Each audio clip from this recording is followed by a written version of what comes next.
Hello বন্ধুরা, আজকে আমি হোয়াইট সস পাস্তা বানিয়ে দেখাবো।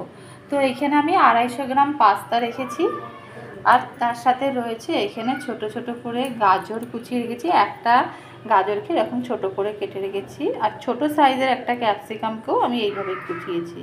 আর এখানে একটা বড় সাইজের পেঁয়াজকেও ঠিক এইভাবেই ছোট ছোট টুকরো। আর এখানে একটু রসুন নিয়েছি, 4টে এরকম সাইজের কোয়া, এটাকে কুচিয়ে রেখেছি।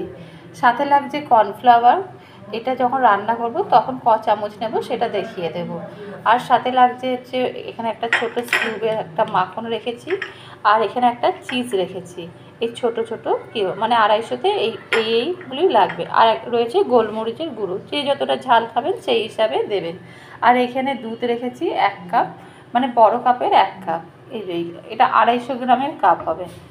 আর এখানে একটু সাদা তেল আর আন্দাজ মতন একটু নুন দেবো। তাহলে আমি এখানে একটা পাত্রে জল গরম বসিয়েছি। এখানে আমি একটুখানি মানে হাফ চামচ মতন, বড় চামচ যেহেতু এখানে হাফ চামচ মতন একটু নুন দিয়ে দিলাম।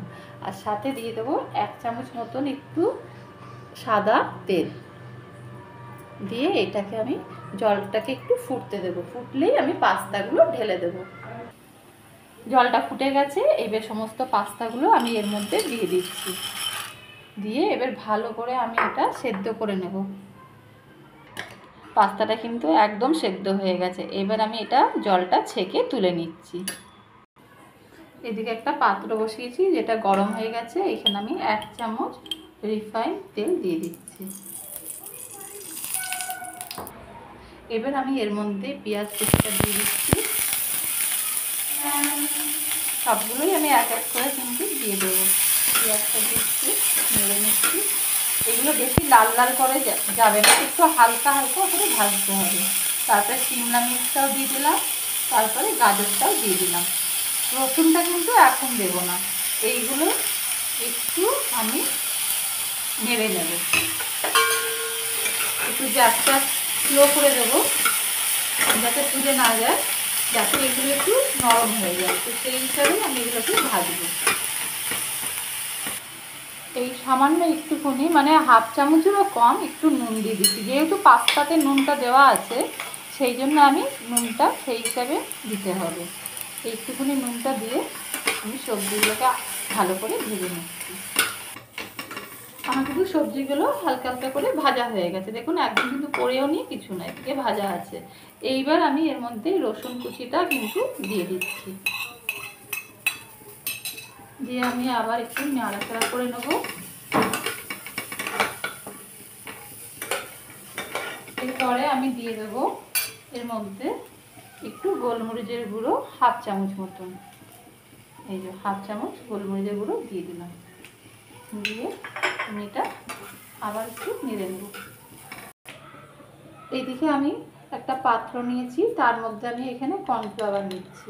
এই 1 চামচ, এই 2 চামচ, এই 3 চামচ, এই 4 চামচ। 4 চামচ কর্নফ্লাওয়ারটাকে আমি এখানে অল্প করে দুধ নিচ্ছি। এই পুরো দুধটাই লাগবে, কিন্তু আমি এর মধ্যে অল্প করে দুধ নিয়ে এটাকে ভালো করে আমি একটু পাতলা করে গুলে নিচ্ছি। এদিকে আমার কর্নফ্লাওয়ারটা দেখুন একদম পাতলা করে গুলে নিয়েছি। এবার আমি এর মধ্যে ঢেলে দিচ্ছি। দিয়ে আমি এটা নেড়ে নিচ্ছি। সাথে সাথে যে দুধটা রেখেছিলাম, এটা কিন্তু নর্মাল দুধ, মানে জাল দিয়ে আমি ঠান্ডা করে রেখেছিলাম। এবার দুধটাও দিয়ে আমি এবার নাড়তে থাকছি, অল্প অল্প করে দিচ্ছি। কর্নফ্লাওয়ার যেহেতু দিয়েছি তাড়াতাড়ি কিন্তু থিকনেস এসে যাবে, সেই জন্য দুধটা দিয়ে আমি গ্যাসটা একদম সিম করে দিয়েছি, যাতে তাড়াতাড়ি যাতে না ধরে। এবার আমি তার সাথে সাথে দিয়ে দেবো কিন্তু এই পাস্তাটাও এর মধ্যে আমি অ্যাড করব। গ্যাসটা কিন্তু একদম জোরে রাখবেন না। এবার দিয়ে আমি এটা সিম করে আস্তে আস্তে করে নাড়তে হবে। এখানে আমি যে স্কুপটা মাখন রেখেছিলাম, এই মাখনটাও আমি এর মধ্যে দিয়ে দিচ্ছি। আগের থেকে যেহেতু বের করে রেখেছিলাম, সেই জন্য মাখনটা কিন্তু একটু গলে গেছে। এবার দিয়ে আমি এটা নেড়ে নিচ্ছি।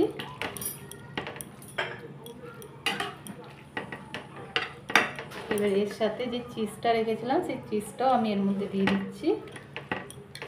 সব মেল্ট হয়ে যাবে এর মধ্যে পুরো। তারপরে আমি দিয়ে দেবো আবার একটু হাফ চামচ মতন গোলমরিচের গুঁড়ো। ওইটা আপনারা একটু ঝালটা কে কতটা খাবেন সেই হিসাবে কিন্তু আপনারা দেবেন।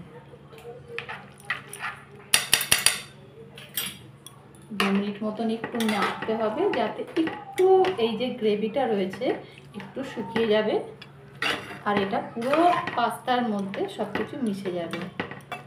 তাহলেই দেখবেন একদম রেডি হয়ে গেছে।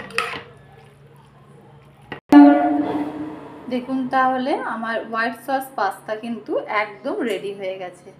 যদি আপনাদের পছন্দ হয়ে থাকে তাহলে অবশ্যই একবার বানিয়ে খেয়ে দেখবেন। তাহলে আজকে এই পর্যন্তই।